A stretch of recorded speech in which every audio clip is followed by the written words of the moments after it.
Hi guys, welcome to the Champions League special of the Real Football Talk show. We'll do the analysis of the Champions League game of Man City versus Chelsea, where their record signing shined the way through to win it for Chelsea. I'll come to you, Ruhel, straight away. Wow, what a game and what a win for Chelsea. Second Champions League trophy. Awesome game. It wasn't a boring final like people would have expected, isn't it? Yeah, I'll tell you something. That was an awesome game. I enjoyed every single minute of it. You know what? The game planned out exactly how I expected it to plan out. Man City having possession, Chelsea defending in banks of 4, banks of 5. However, Chelsea today tactically masterclassed Man City, and the counter-attacking football they played and the chances they missed. The game could have been over in the first 25 minutes. You know, some of the chances they made, gilt-edged chances. But I was shocked before the kickoff with the lineup where Pep Guardiola had no Rodri, no Fernandinho, and I'm shocked that even Cancelo didn't even start. You know, he's been phenomenal this season, but for him not to play any holding midfielder in that team, you know, it's brave by Pep. You know, it's brave that he went and he thought, you know, he'll attack and he knew that Chelsea would drop off and defend. But I think Pep got it wrong today, and I think once again, Pep bottled it personally. Oh, me and Adi just got it. You know, look, everyone keeps on talking about. And I'm going to go straight in raw, right? I'm loving every minute of this. Everyone talks about how much of a genius Pep Guardiola is. Man, at halftime, I'm sure he'd be asking Sheikh Mansour, give me another 500 million. I need to buy another 500 million pound worth of players, because he tactically knows what's happening. You know, the guy went to a Champions League final. When it comes to the big stages, right? He bottles it. You know, the team that's been playing well, the structure he's had, come to a final, and all of a sudden he changes it. I just don't get it. And fair play to Chelsea, to Tuchel, you know, tactically master. And you know, people like Reece James, he was phenomenal today. Kai Havertz, you know, that's the Kai Havertz people were talking about when Chelsea signed him. You know, he was amazing today. And Kante, my God, that brother there, for only that reason, I'm so happy, is that Kante bossed that game, start to finish, and I enjoyed every minute. And the great thing was, City had the ball, and at the end, City turned into Stoke. That was the best thing about that game. City turned into Stoke, and they were hitting delap throws. Man City was throwing. That's how desperate they got. But fantastic final, well deserved to Chelsea. Chelsea deserved to win that game. They had numerous chances. Timo Werner, God. I'll come to all those, Ruel. Let me get some views from Ruel. We'll get a bit more a bit more detail. Adi, what did you make of it? And I mean, Pep done a Pep again, isn't it? Yeah, Pep done Pep. So yeah, I mean, it wasn't really. I didn't think it was a tactical masterclass from Chelsea. I thought it was a defensive masterclass in terms of how to defend man for man. But really, the masterclass was City, innit? City tactically done themselves over. So yeah, Pep's done a new one where he's kind of become so tactical that he's confused his own team, his own players, and you know. But this what Pep did, and we knew he was going to do something different. But what he did today was a consequence of the 2 previous losses, because they were quite comfortable wins for Chelsea in terms of they dominated possession both games in the first half, and then when they took the lead, they dropped off, and that's the only time City, you know, got possession, but they couldn't create nothing. And so what happened is Pep done everything to dominate the game, to dominate possession. So yeah, but they still didn't create anything that much. But they dominated possession, and that's the problem. What happened with the first 2 games bugged him so much, and that's the ego of a manager. When you want to be the dominant team so much, sometimes you forget the whole point isn't to dominate the match, it's to win the game. and he fell right into Chelsea's trap because in his fixation to pin the wing backs back, he didn't play with any central midfielders other than Gundogan. So he effectively was playing a 4-1-4-1, but then it became a 3-2-4-1 with Zinchenko playing in midfield. Yeah. So that's what cost him the goal, isn't it? Zinchenko leaving that space. No, I don't. Well, that's what everyone's saying. But for me, I don't think so. The blame for the goal is actually Stones. Because what happens is the moment he goes in to follow Mount, you have to then go in tight. You can't suddenly go in and then slightly drop off and be in no man's land, because now you've made it 2v2 and a huge gap. Two defenders cannot fill out the whole width of the pitch. So then when Werner makes the diagonal run, suddenly the pitch is become too big for one player, one defender, or to mark out, especially when they're battling against pace. So everyone's saying, "Oh, Zinchenko should have done better," but Zinchenko had to. He could not commit to defending inside until Havertz made the run. He had to stand his ground, and then on top of that, he's not a centre back. So I just think Diaz having to go with Werner, all of that was caused because of the poor decision making of Stones. If you're going to follow Mount, you have to stay in tight, just like Rudiger does. Every time he followed in, he went in tight and he fouled, or he made sure that you weren't able to open out and play the ball in. Great ball by Mount, excellent finish by Havertz. And it's fully deserved. Like I mean, they had 4 clear-cut chances. Chelsea did. Yeah, I mean, if it wasn't for Werner, I mean, playing for Manchester, game over. They're guilted chances. They're not even like they're guilted chances. You'd expect them to be put away at this level. But I mean, they don't, that first 20-30 minutes, you'd think, you know what, Chelsea would be 3-0 up, or do you know what I mean? Yeah, like, because on the break, and that's the thing. Pep really confused his own players today. I mean, by trying to pin. I mean, what's the big deal in pinning James and Chilwell back? They're fullbacks anyway, so you're not actually making them do a job they're uncomfortable with. You're making them do jobs they're comfortable, and instead you're making your team and your players play formation and a style where certain players are comfortable, like Zinchenko. And the other strange thing about it is, if you're gonna go with this system and then go even extra attacking by then not even playing Zinchenko as a left back, but telling him to go in as a midfielder on the ball, then at least use him. But the thing is, they weren't playing passive football. They're just going out wide and crossing in. So the thing is, why do you need 2 defensive midfielders then? Why do you even need Zinchenko on the pitch? So what happened is you effectively done all this tactical masterclass to free up a player who's actually not even joining in the game. He's not getting involved in the game. Zinchenko was the free player the whole first half. They didn't play through him.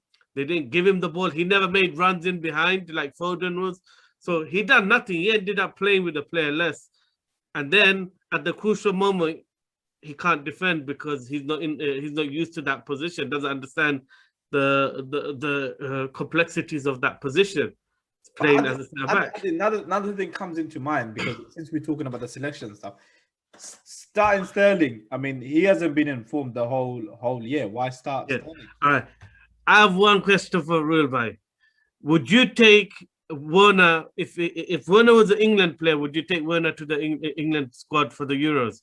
Listen, I knew this question was coming. Yeah, would you? Would you? Don't try to do tactical. You wouldn't, yeah?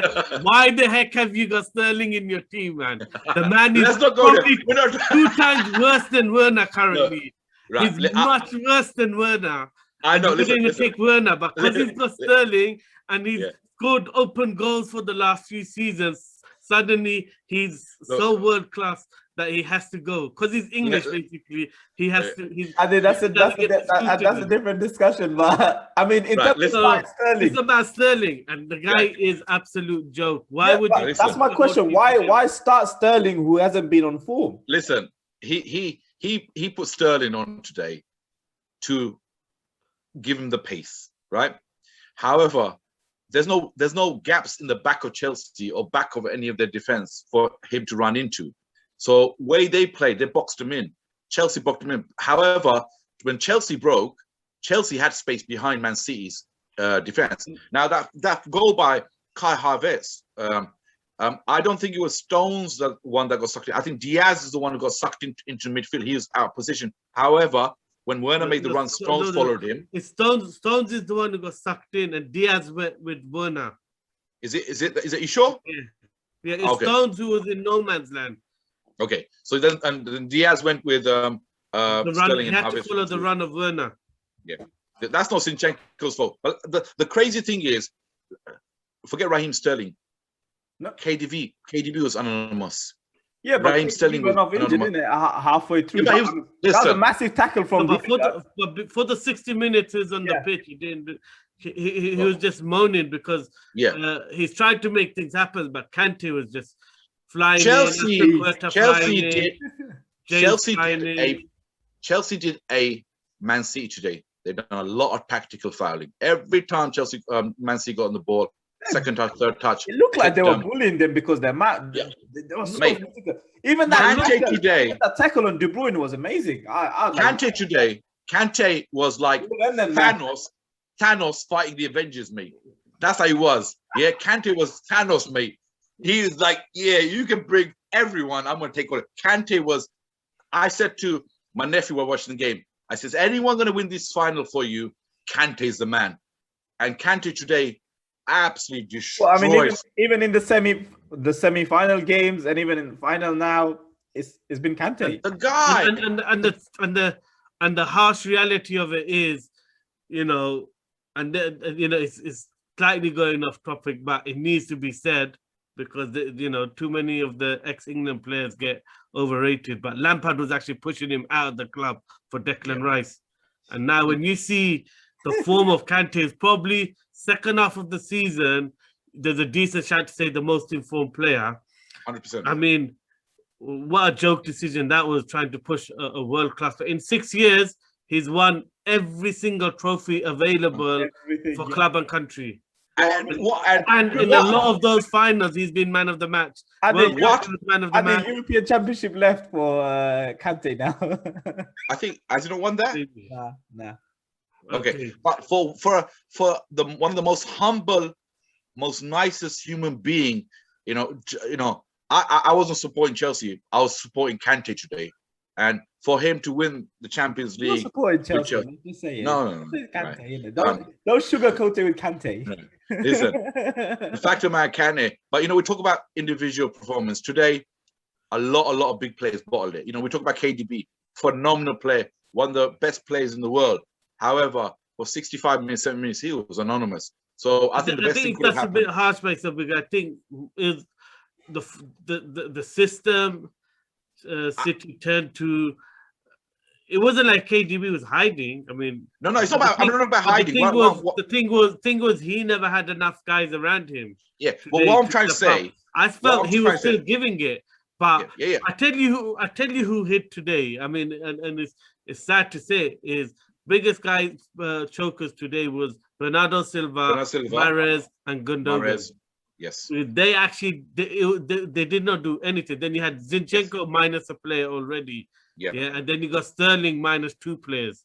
So it's like KDB never had anyone else stepping up, and I still think he showed the character to try and make things happen. But I'm not no ball players around him, and no one was helping him out. 100%. I'm not having a go that what I'm trying to say to you. The way Chelsea played, even KDB was anonymous in the fact that he couldn't influence the game. Yes, he was there. He was trying. However, you're 100% right. Bernardo Silva, he hid. Raheem Sterling, I swear, what's happened to him? Yeah, and Sheikh, I'll give you it. Raheem Sterling in that form should be going with England or even starting a game. But Gundogan, Zinchenko, I couldn't believe that Cancelo didn't play. We were all expecting Chelsea. Come on, that's a strange thing. And the thing is, in the running, he's got crucial goals from outside of the box. 100%. Crucial assists from that left back position. So he would have given a lot more than Zinchenko. And he has more pace, so it is a real strange. I mean, we talked a lot about Man City. We need to give a bit more airtime to this fantastic Chelsea side. I mean, and Thomas Tuchel, because I mean, as much as we like to berate City and everything, but you know what, Chelsea is still there to turn up, there to go there and do it, follow the tactics. Chelsea were on it. Yeah. Chelsea was on it. You could see in Peps' interview, when they asked about Chelsea, he goes, "Why didn't you ask Tuchel?" He was mentally, I don't know, when he had that conversation before the game, when he said, he comes to Champions League final, you could win the treble, etc., and he goes, "What do you reckon about Chelsea? They've beaten you twice, etc. What do you want to say about Chelsea's team, the talent they've got?" And he goes, "You can ask Tuchel about it. He's here now." So that showed the mindset that maybe Pep, but I loved it. I knew that Pep's going to do something crazy today with his team lineup. He does it all the time, right? And he done it again. The guy is a fraud. I'm sorry, he's a fraud, right? Because let me tell you now, he's done, and any Man City fans watching this, he's done exactly what Man City done. He's done exactly what Pellegrini done, is win the Premier League and League Cups and FA Cups. I disagree. One minute.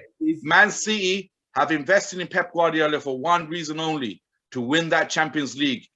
They've invested heavily. They've bought in players that he wanted to win that Champions League. And this time round, and in majority of time, they have easy run-ins. And this time round, if you watch their run-in until PSG game, right, that was the most difficult. And even Dortmund game, they got lucky with the Bellingham goal. Even Bellingham, that goal should have stood. Even the PSG game, the first leg, they got two really fortunate goals. Yeah. Right. They weren't intentional shots on it. So, when I hear quotes, he's the greatest manager in the Premier League era and crap like this, it really annoys me. He's a fraud. And let me tell you something. When he was at Barcelona, he had players like Xavi, Iniesta, Messi, right, who were one of the best players in the world at the time, who carried that team, right? And don't forget, Rijkaard won the Champions League. So did Enrique. Enrique went to Barcelona and won I think 5 trophies or 6 trophies in one season. So when people say, "Oh, Pep did that," that's a lot of rubbish, because Enrique went and done it. Well, but when he comes to Man City, I think where Pep Guardiola stands at is the football his teams play. Yes, the football they play. Undoubtedly, the football they play is a superior level, the intelligence and everything. But I do agree with you that I could never put him on the stage of greatest ever and all that, until he challenges himself and actually goes to a club where he isn't given 200 mil in his first summer, in straight away as soon as he goes in, because he goes to clubs where they promise to get rid of the big names that he don't want, and then they promise to get a whole new back line straight away, central midfielder straight away, and wingers straight away. And when he went to Bayern, he got to do that. When he went to City, he got to do that. So and then he's never had to build a team, and they were already the strongest team in the league. So but in terms of, I think there's no shame in losing a Champions League final. 100% not. I mean, Ferguson lost 2 of them. All the great managers, Hitzfeld lost it. Even the ones who have won it more times than others have lost big games. I mean, Champions League is such a high level. So I think he'll still come good. He'll eventually will get it, but this whole talk about the greatest stuff does irk me, because he has finances and available that, and he has control at a club, in all his clubs, more than anyone has. Ruel, I mean, put this to aside, because I mean, the main question was to focus on Chelsea. I mean, again, it kind of went into but it is bad. Chelsea. Chelsea won the Champions League. Everyone's seen it. However, you have to understand, Chelsea's done exactly, Roman Abramovich has done exactly what he done with the previous manager when brought Di Matteo in. He livened them up. He brought them back in playing football, and they won the Champions League. Yeah, they got a bit lucky. But this time round, Tuchel's done something, right? We all knew that Chelsea was struggling, right? When Chelsea won the league with Kante, who was their key player? Kante was. Kante was phenomenal. And Hazard as well. And Hazard, yeah. But Kante was the pin that held them all together, right? Then Lampard came along. Lampard, I don't know what the hell he was doing with Kante, who's one of the best defensive midfielder, not even maybe the best defensive midfielder, right, in the world. All right, not play him. And then Tuchel's come, and Tuchel first thing he said, he goes, I wanted Kante in PSG, right? It could have been the missing jigsaw in PSG. We'd never know. However, he brought him back into the team, and what that does, it gives players like Mount, it gives players like Pulisic, it gives players like Werner, these guys to go and play a bit of football. Havertz today showed immense class. He hardly lost the ball. He looked like he was playing in the playground. He was taking balls down under pressure. He very rarely lost it. He used his body. He won fouls. He tactically played so well, and you know, they Man City fell into a trap, gave free kicks away. But today, what Chelsea did really good was they did what Man City normally do: tactical fouls. They did these niggly fouls. But I still think that's a bit harsh as well, because you know, they might have done tactical fouls. I think they might have done slightly more than City. City were doing tactical fouls, but also a lot of those were excellent tackles as well. And this is 100%. The discipline of one-on-one defending. Chilwell's one-on-one defending against Mahrez, unbelievable. James's one-on-one defending against Sterling. Rudiger's one-on-one defending against whoever it was. Even Foden you know, Kante. If you look at the whole game, the breaks and the chances all came because of excellent tackles. You know, well, so, I mean, if you look at Pulisic, you know, a team as good as City, when you're going in for tackles, you know, the skillful players, you're going to give some away. But actually, I think the disservice to say they've littered the game with tackles, because I actually felt the biggest difference in the game was how good their tackling technique was. They got their body in the right place. They didn't panic. They waited until the right moment to put their tackle in. I mean, James against Sterling, I mean, 2 or 3 times it looked like Sterling was gone.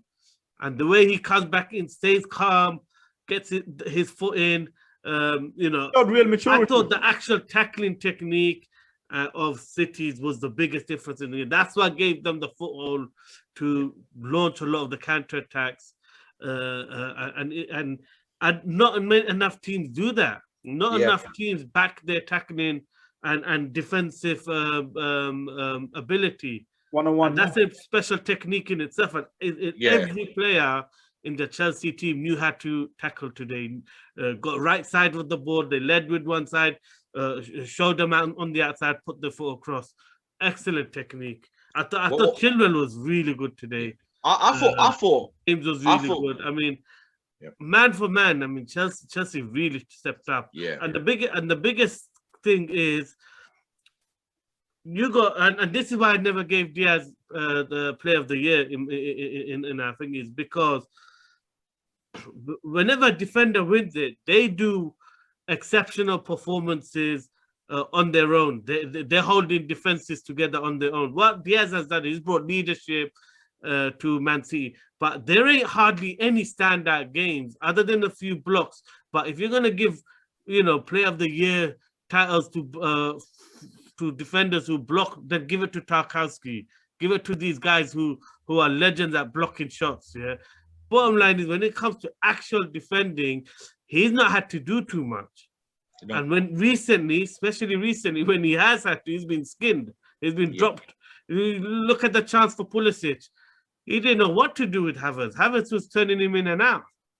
Yeah. Do you get it? Havertz was amazing. And the other thing that was really frustrating today is every time Chelsea launched it towards Havertz, Havertz won the header. Yeah. Havertz brought the ball down. You got massive defenders. You got Diaz and Stones, probably the 2 tallest as a partnership in the Premier. They weren't even going for the headers. That's the other thing. They weren't even going for it. Havertz is coolly chesting it down, coolly knocking it on. And then on the other side, you got Rudiger, these guys, you got Kante winning headers. You know, well, and even when Pulisic came on, did you see the amount of headers Pulisic won? Yeah. And I'm thinking, what is so great about you two defenders? I'm not seeing. You're not dominating at a number 10. He's not even a striker. He's a number 10, and you're not winning those headers. You're not making life hard for him. You're not marking him tight. You're not roughing him up. The crazy thing, Havertz really gave them a base. Yeah. The crazy thing, when I said about the tactically foul, I was not talking about, and there was some great tackles. Rudiger's, like the key moments where Rudiger's block on Foden, that was, that's a Champions League winning I mean, block. even Christensen came on and that block. Yeah. He did. I mean. Yeah. I think Chelsea players wanted him more. You can see it. You can see it. The way, and even the manager. They got leaders though. You can see they got lead. I mean, you got players like Kante, Jorginho. They're putting their body. Rudiger. I mean, they got guys larger than life characters, who perform on the big stage, and then everyone else that just gives everyone else the confidence. I mean, they just got big game mentality. Rudiger is a guy who didn't even play until and that's another one. I mean, today it was phenomenal. I mean. That block on KDB is one of the key moments of the game, because as soon as KDB came off for the last 20-25 minutes, all City did was go long ball. You can tell they believe and they're going long ball against a team that's already set up as 5 at the back and 2. They turned into Stoke. I'm thinking, how are you gonna win these headers when you got Jesus? You got Foden. You got guys who've never played that role as a target man. They're not even told. All right, Havertz might not have played that role, but at least he's told, so he's winning the headers. Yeah, but then you're playing against a back 5, where every single one of them are natural defenders. Yeah. They're excellent in the air, and you're gonna try and pump it into guys who don't even know how to hit their ball. Mahrez, why is he gonna do with the long ball? Mahrez is anonymous. I was like, this is. They choked. City really choked, and that's why I don't think Chelsea. It wasn't a tactical masterclass, because I felt City played into their hands. It was a defensive masterclass, and it's just the best team won, and that's the main thing you want in the final. You want the better team to win, and definitely Chelsea were the better team on chances. On the intensity they played at, on big plays, in every facet, you have to say, and I actually thought the referee had a real good game. Fantastic. I think brilliant. City are the best at pressuring referees to make decisions. Adi, the funniest one was when there was a foul in the thing. He just gave the foul, turned away, walked off, and every City player was complaining, but you could just... That's a penalty decision. See later. Yeah. And the thing is, obviously, this is the referee that's was the referee the last few times City have been knocked out of the Champions League, so they don't like this ref, and there's a lot of press around it, and Guardiola refused to acknowledge the ref or answer any questions about him. But I tell you what, I just think I enjoyed the game, and I really enjoyed it. It's been a long time since the Champions League final has been that good. Like that first half was end to end. Yeah, that first half was really exciting, and I thought it was a great advert for the Premier League, because it kind of had a Premier League tempo to it that first half. Yeah, fantastic. I mean, one more to say, The West London gets 2 Champions League trophy. Yeah, you know what? Chelsea, right? Roman Abramovich, right? I hate the geezer, but the guy, he's a phenomenal winner. The way he runs his club is so, no one would run a club the way he runs a club. The way he sacks managers, brings managers, brings managers in. But it works for him, and I don't know how it works. It always ends up working for him. The guys, but the thing is, it doesn't always work. Yeah. But it works when you're getting world-class managers who have won stuff. I mean, Kante has won everywhere he's gone. Tuchel has won everywhere he's gone. We shouldn't be that surprised. But it didn't work when he replaced with Avram Grant. When he replaced with, I don't know, Hiddink. I think he won some cups, but was never going to win the major stuff. You know, so it hasn't always worked, but when it has worked, it's worked because they've replaced with a real good world-class manager. Di Matteo's the only exception to the rule, but everyone knows that Champions League campaign, it was written in the stars for Chelsea. I mean, the amount of games they got outplayed and just won by the odd goal, you know. So that's a smash and grab Champions League win. You know, you wouldn't say that about this one though. I mean, nah, and that's the good thing. I'm glad we can say the better team won, and they had a tough run in. I mean, they never had dodgy decisions go their way. I mean, City had a lot of decisions in this season's Champions League that go their way. Key decisions, key games. So, in a way, I was glad Chelsea won it because more because the fear of what City could become if they win the Champions League. I mean, there's nothing really there to slow them down, to stop them. You know, they got a great manager, they got silly money every year. You know, there's nothing really there to slow them down. This is also great for Chelsea in terms of them pushing to the next level for next year. This is a great building block. I mean, they win the Champions League. Just imagine if they get a striker who can that's what I was going to say. I mean, imagine one striker, like Kane or a Haaland or someone. And they got a lot of pieces of the jigsaw already in place, and a lot of those guys are young. You look at that back line, you know, it's a young back line. Take Thiago Silva, it's a young back line.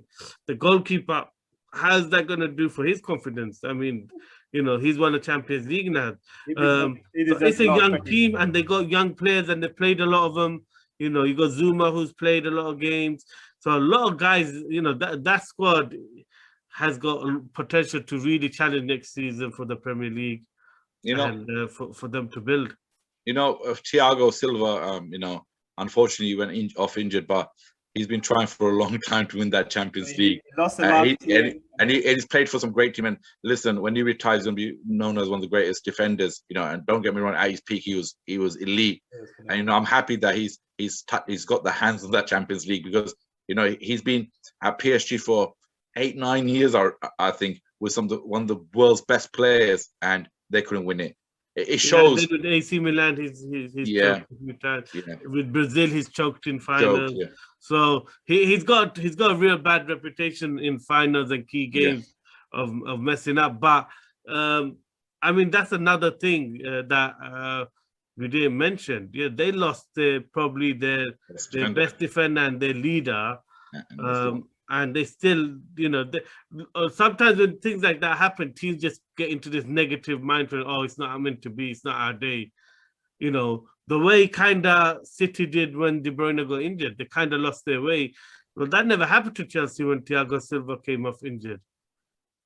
Christensen played also. That's shown. If you look at the Havertz interview and if you see the way Aspilicueta. Oh, that's funny. Havertz interview was funny.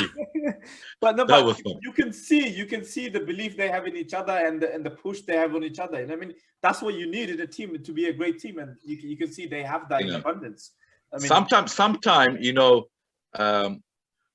presenters and you know people who interview are just stupid. You know, for them to even ask, "Oh, you've repaid back Chelsea's big fee," that's not his fault. The way he replied was just elite. When you get, I don't effing about the thingy. I just want the Champions League. You know what I mean? I don't care about the value of what they paid for me. You know, look, we all knew Kai Havertz. He paid the 72 or whatever million and more, like just with the win. they've paid for a player. It's an investment, right? Some players take a little bit longer to settle, right?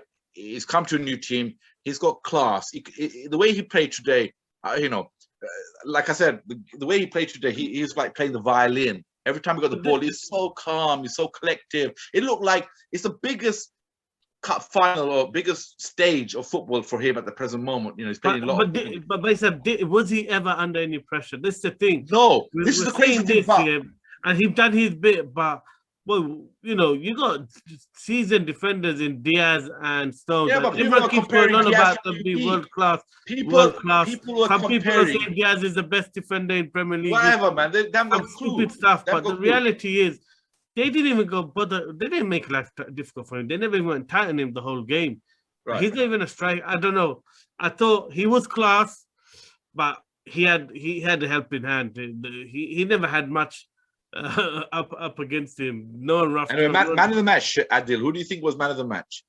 For me, it was Kante, very closely followed by, for me, James or Chilwell. I thought them two were exceptional as well.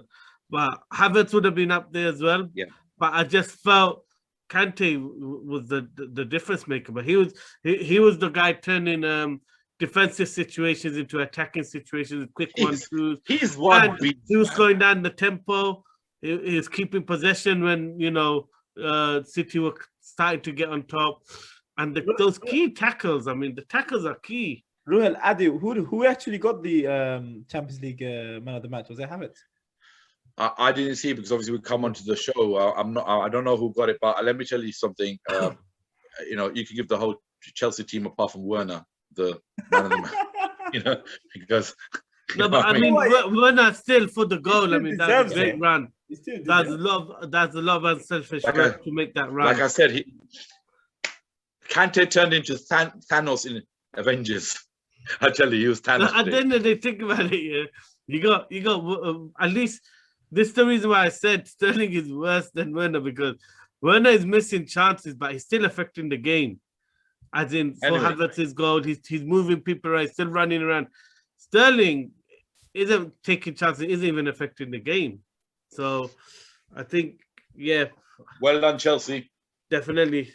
Well done, Chelsea. Credit to Thomas Tuchel, I mean, for taking over halfway through and, you know, taking the team to the final, getting the team to the Champions League as well in terms of in the Premier League.